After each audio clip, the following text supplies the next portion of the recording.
Sudan Sudan Sudan ایک ایسا مسلمان ملک جہاں پہ پچھلے 3 دنوں کے اندر تقریباً 3000 مسلمانوں کو مار دیا، اور ان کا گناہ کیا کہ وہ اپنے بچوں کے لیے کھانے کی تلاش کرتے ہیں، اپنے بچوں کے کھانے کے لیے باہر نکلتے ہیں اور ان کو مار دیا جاتا ہے۔ اور یہ وہی وقت ہے جس کے بارے میں آپ صلی اللہ علیہ وسلم نے آج سے 1400 سال پہلے بتایا تھا۔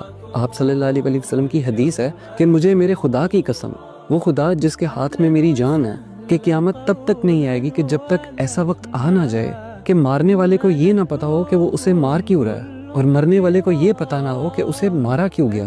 جیسے آج سوڈان کے اندر لوگوں کو ان کا جرم نہیں پتا، غزہ کے لوگوں کو ان کا جرم نہیں پتا، لیکن پھر بھی ان کو مارا جا رہا ہے، ان کو قتل کیا جا رہا ہے۔ لیکن فرق یہ ہے کہ غزہ کے اندر ظلم کرنے والے یہودی ہیں، اسرائیل ہے، لیکن سوڈان کے اندر ظلم کرنے والے مسلمان ہیں، یو اے ای ہے۔ یو اے ای سوڈان کے باغیوں کو اسلحہ فراہم کر رہا ہے تاکہ وہ سوڈان میں سے ان کو سونا نکال کے دے سکیں۔ آر ایس ایف یہ چاہتی ہے کہ وہ سوڈان کے اوپر قبضہ کرے، وہیں پہ سوڈان کی آرمی بھی یہ چاہتی ہے کہ وہ سوڈان کے اوپر قبضہ کرے، سوڈان پر ان کی حکمرانی ہو۔ لیکن ان دونوں کا آخرت میں گھر صرف اور صرف جہنم ہے، کیونکہ آپ صلی اللہ علیہ وسلم کی حدیث ہے کہ اگر 2 مسلمان گروہ آپس میں لڑیں صرف اور صرف اس دنیا کے لیے، اس دنیا کے مال کے لیے، تو آخرت میں ان دونوں کو جہنم میں ڈالا جائے گا۔ تو ایک صحابی نے آپ صلی اللہ علیہ وسلم سے پوچھا کہ آپ صلی اللہ علیہ وسلم، مارنے والا تو جہنم میں جائے گا لیکن مرنے والا کیوں؟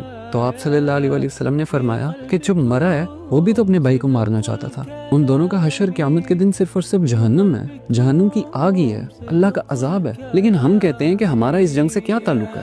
نہ تو ہم یہ جنگ لڑ رہے ہیں اور نہ ہم یہ جنگ جیت رہے ہیں۔ ہم جیسے لوگوں کے لیے آپ صلی اللہ علیہ وسلم نے آج سے 1400 سال پہلے کہا تھا کہ اگر تم کسی ظالم کو ظلم کرتے ہوئے دیکھو اور اسے روکنے کی کوشش مت کرو تو آخرت کے دن اللہ کے ہاں تمہارے لیے ایک بہت بڑا دردناک عذاب ہے۔ تو ہم اپنی آواز بند نہیں کریں گے، ہم ظالم کے خلاف اپنی اس جد و جہد کو جاری رکھیں گے، ورنہ ہمارے لیے بھی اللہ کے ہاں ایک بہت دردناک عذاب ہے۔